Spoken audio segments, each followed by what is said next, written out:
Coming up, two filmmakers shine a light on preserving a sacred site in their homelands.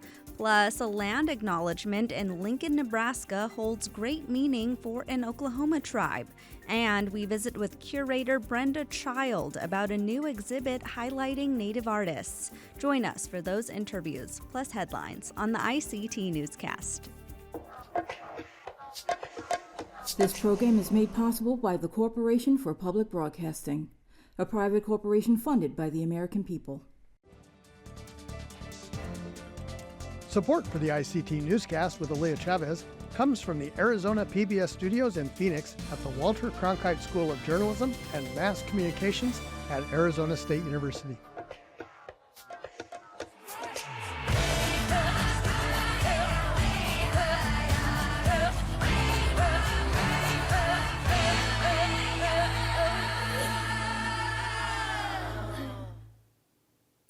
Amadawa Hopa. Thank you for joining us. I am Aaliyah Chavez.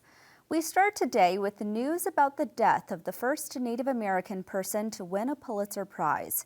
N. Scott Momaday's groundbreaking novel called House Made of Dawn won the prize in 1969. He was a notable poet, educator, and tribal historian, and was credited as a giant of Native American literature. According to his publisher, he died at age 89 at his home in Santa Fe after he had been failing in health. A documentary by Kiowa filmmaker Jeffrey Palmer premiered 5 years ago at the Sundance Film Festival, showcasing something else Momaday was known for, his deep baritone voice. I am a feather on the bright sky. I am the blue horse that runs in the plain. I am the fish that rolls shining in the water. I am the shadow that follows a child. I am the evening light, the luster of meadows. In Washington state, tribal leaders are calling for state and federal emergency declarations against the fentanyl epidemic. The joint approach pushes for state recognition of the crisis and to allocate more funding to help tribes with treatment for substance use. At a recent event, Lummi Nation Chairman Anthony Hilaire acknowledged action promised in federal treaty rights related to health care. Out of all drug-related deaths in the state, opioid use contributes to over 68% of deaths, according to the Washington Department of Health. In September 2023, Hilaire declared a state of emergency in the tribe after 5 citizens died within the same week. According to State Representative Deborah Lekanoff, a state of emergency would allow different levels of government to coordinate on the issue. Last week, a United Nations panel met in Colorado to discuss Indigenous communities and their role in creating what's called a greening economy. Greening refers to economic development and growth that is both environmentally sustainable and socially inclusive. The UN met at the University of Colorado Boulder to discuss adopting new practices and policies. These new strategies are set to promote environmental conservation, resource efficiency, and address social inequalities among Indigenous communities. The 2-day forum included discussions with Indigenous people from across the globe, UN ambassadors, politicians, and academic experts. In Arizona, a federal judge claims he was not convinced to reverse a decision to pause a suit over the Gila River water usage. The U.S. government, San Carlos Apache tribe, and the Gila River Indian community had previously asked the judge to shut down and seal 48 water wells, claiming the Arizona-based SNR Daily LP are not authorized to pump and divert Gila River subflows. Subflows are water that flows underground through gravel and sand, but is so close to a surface stream, it is part of that stream. The San Carlos Apache tribe and the Gila River Indian community argued the increasing diversions of water by upstream landowners has sharply decreased the amount of water available to tribes downstream. We turn now to the Pacific Northwest, where Yurok tribal citizens are engaged in a major habitat restoration project. Stuart Huntington has more on efforts to restore vegetation in the Klamath River Valley as the world's largest dam removal project picks up steam. 4 dams along the Klamath River that starts in Oregon and flows through California to the Pacific are coming down. And as the water is drained from the reservoirs behind them, huge tracts of land are exposed for the first time in decades. Yurok tribal members are on the front lines restoring the river habitat, seed by seed. There's a lot. I think there's 2,200 acres or something of land that needs to be reseeded. And so we have our work cut out for us. The plan is that someday in the not-too-distant future, the Klamath River will flow freely again. It's a vision that grew out of some long-standing tribal efforts. The tribes of the basin and our partners have been working on this for a really long time, like actually trying to get these dams removed for over 20 years. And at the early on, we were just kind of laughed out of the room, but people persevered and we lost a lot of battles along the way, but we won some, and here we are. It's massive for the indigenous people especially, but all the people of the Klamath Basin who care about the ecosystem, because the river is such an important aspect of tribal people's lives. We believe we evolved here on the banks of this river and kind of hand in hand. And Yurok tribal people and other tribes along in the Klamath Basin feel like our health is directly tied to the health of the river. And if you have a river that's impaired and a river that's unhealthy, then the people are going to be unhealthy also. And this has been the status quo for a long time. The river has been unhealthy, and the fish runs have been depleted, and there hasn't been a whole lot of positivity around the river and its health until recently, when we started moving in the direction of dam removal and worked so hard to, many people worked so hard to get us here. And now we have this huge movement forward in the right direction. It feels like, don't get me wrong, we still have a lot of work to do to heal this basin. Dam removal is the single largest step we can take in the right direction, but it's only one step of many. We're going to be working to restore this basin for generations, because it's taken generations to get us to this point of degradation that we've been experiencing the last couple of decades. So it's a huge victory for river advocates, but the fight isn't over to restore this basin, and we're going to be here working for a really long time. Stuart Huntington, ICT News. And those are the headlines for the ICT Newscast.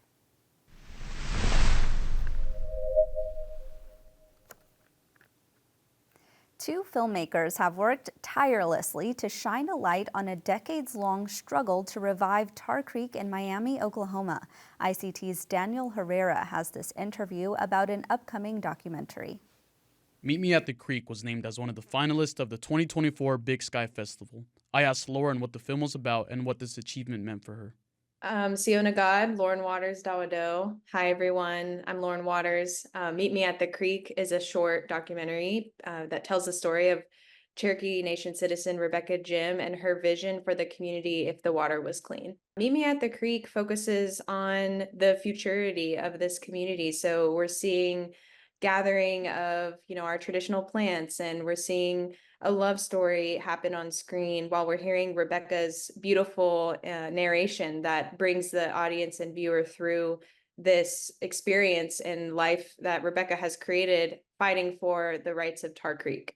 It's kind of surreal that it's screening at Big Sky Film Festival as one of the finalists, because I was there last year as a fellow and with Niatero, and now my film is premiering there. And so I know that there will be a large Indigenous audience for the world premiere, which I'm really excited about. And Rebecca and I will be there to do a Q&A. So I just feel really honored.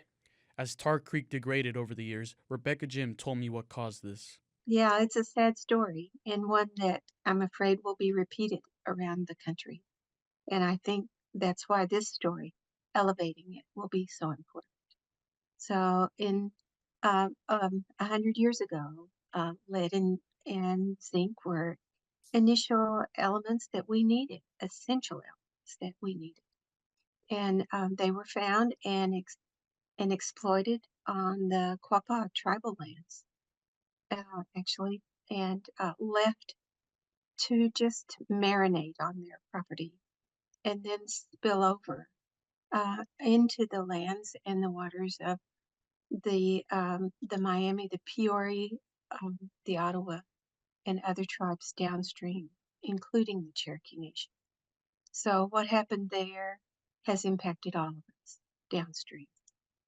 She then told me about the cultural significance of Tar Creek.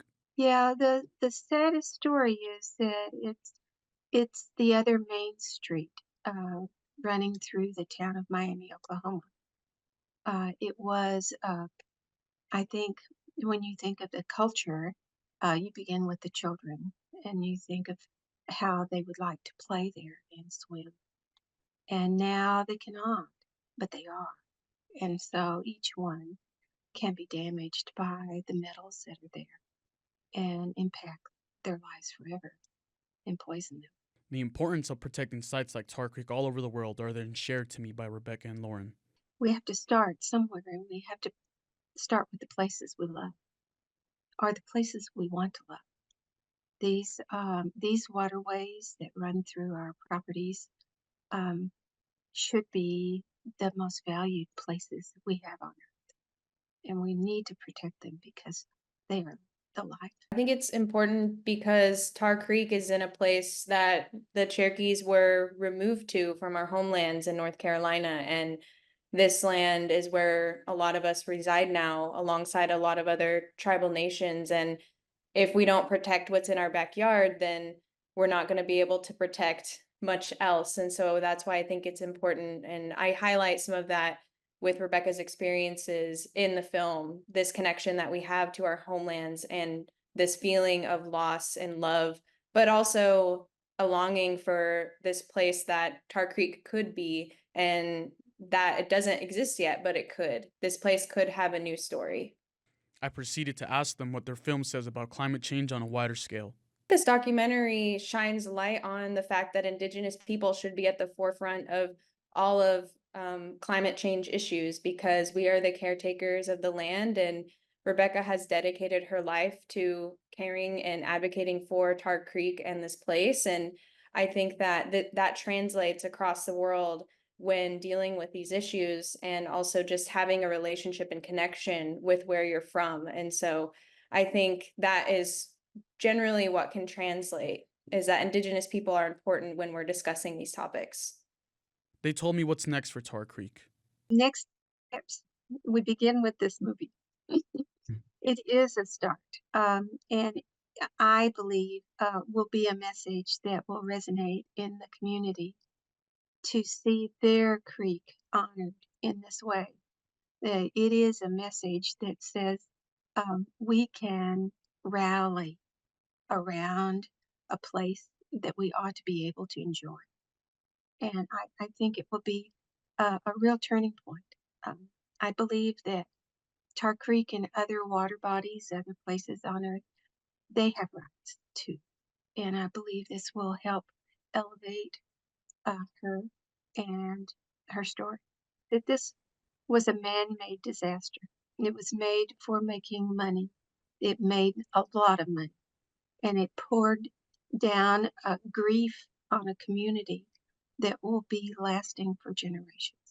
You know, our next step with Tar Creek is to get her rights, and we would love for Tar Creek to have rights of nature and for EPA to grant a solid cleanup for this place. And I think that this film will be shown across the country in so many film festivals and different communities, and will help spread the word about what's happening at Tar Creek, but also will inspire people to care and have a connection to where they're from and their place, and really think about what that means to them.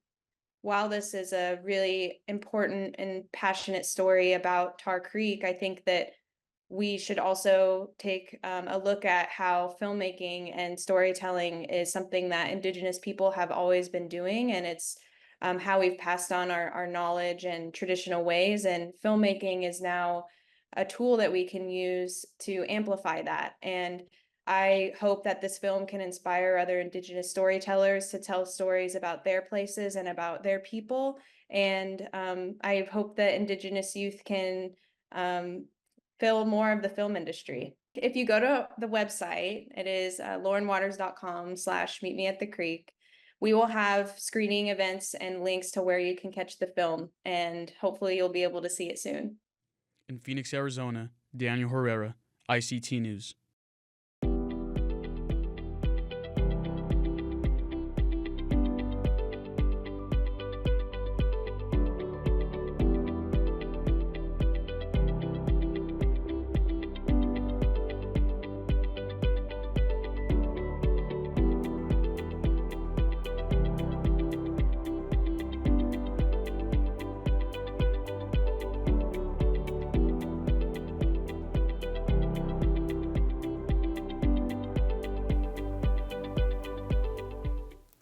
It's not every day a foundation solicits a grant proposal, but that's exactly what happened to the Center for Great Plains Studies.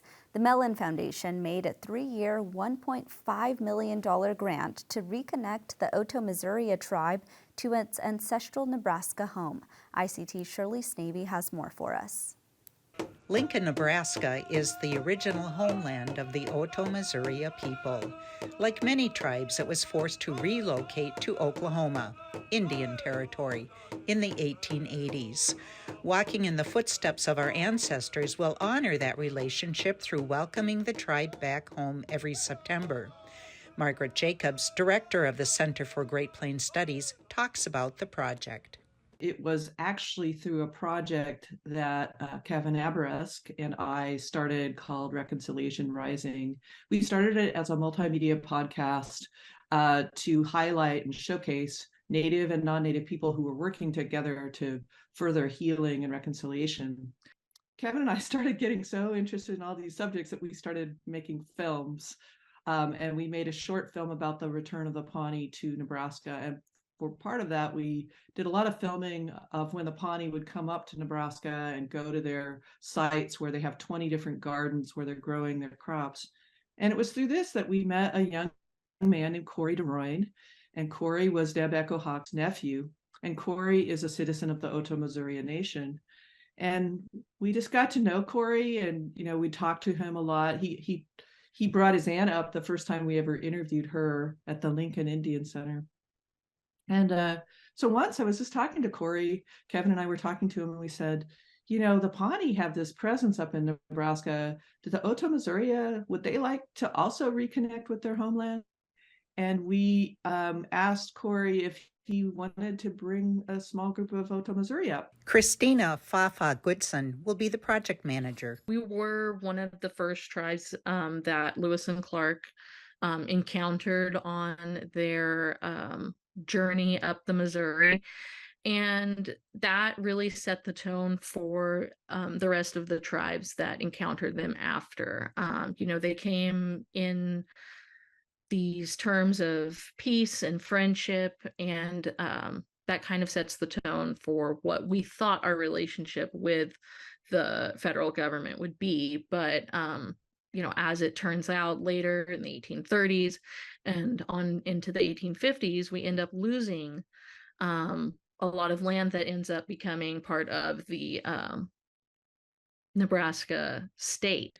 And I think the pivotal moment was when you all met with the mayor of Lincoln and said, we would really like to have an Oto Missouria Day, a day every year when the city of Lincoln recognizes that the Oto Missouria were the people that were displaced so that the city of Lincoln could be here. Shirley Snavy, ICT News.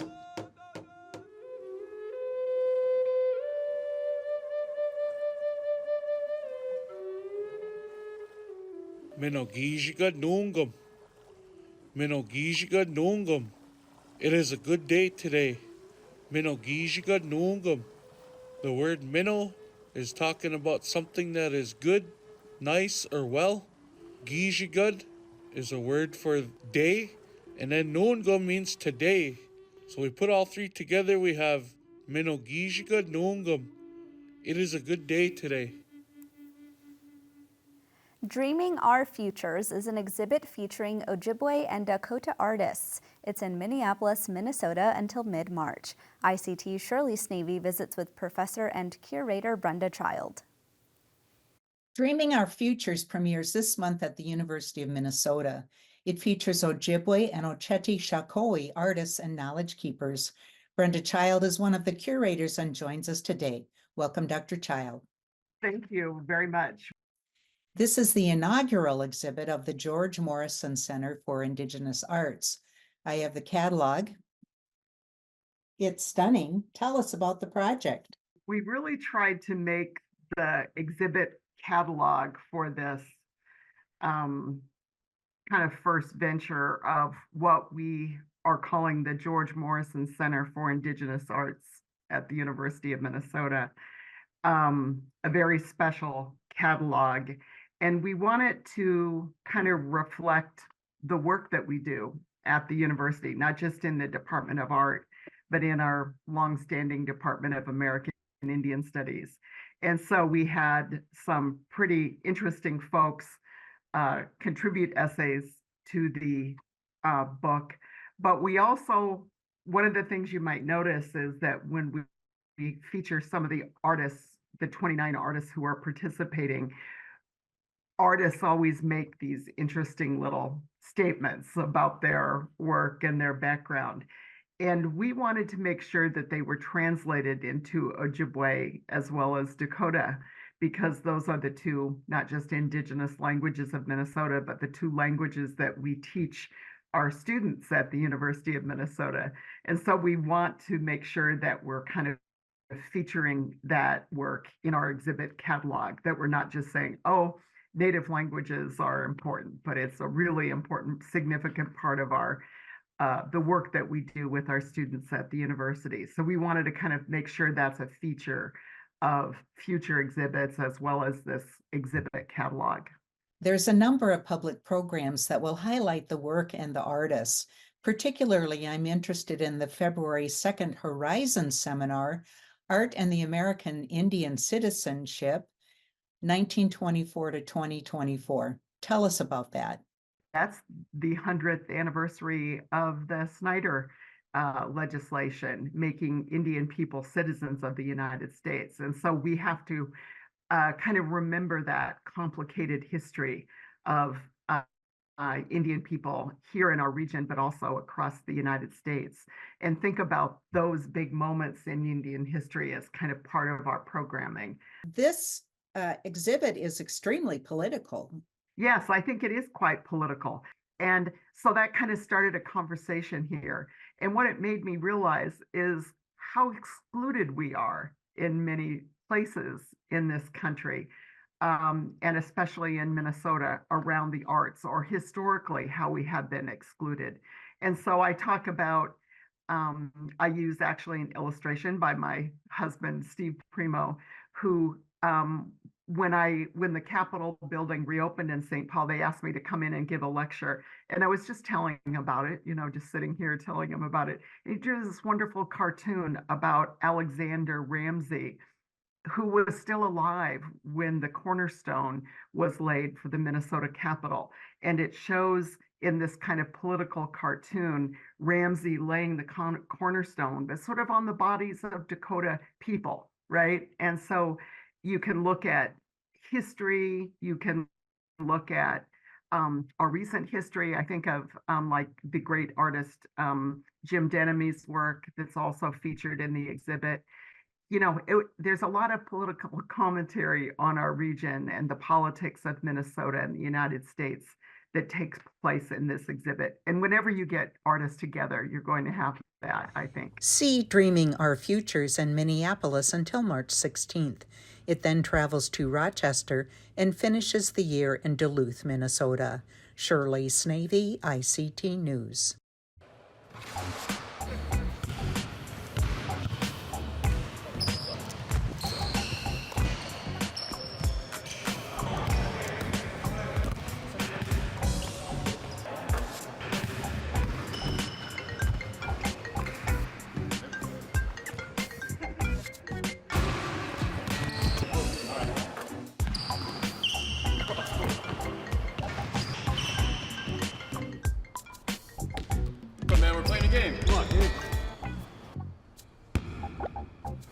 I gotta bounce.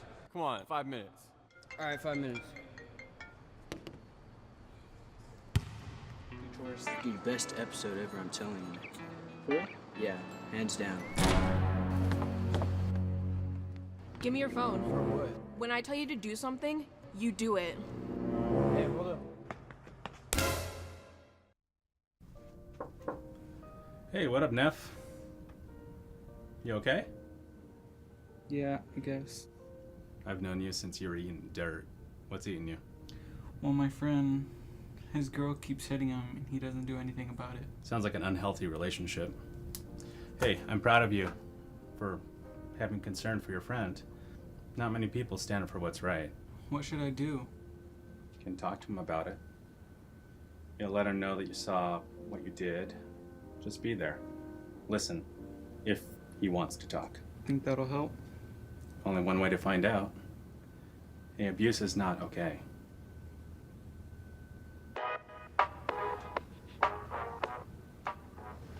Hey Tyson, what's up? Not much, man. I saw what happened the other day. What are you talking about? I saw what happened between you and Becky.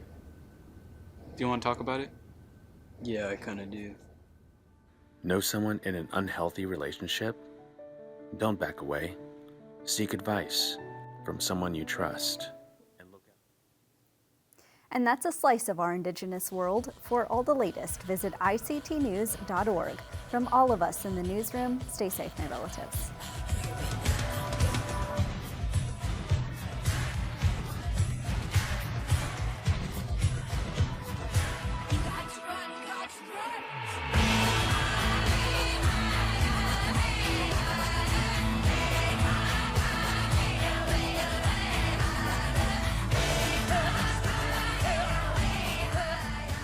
This program is made possible by the Corporation for Public Broadcasting, a private corporation funded by the American people.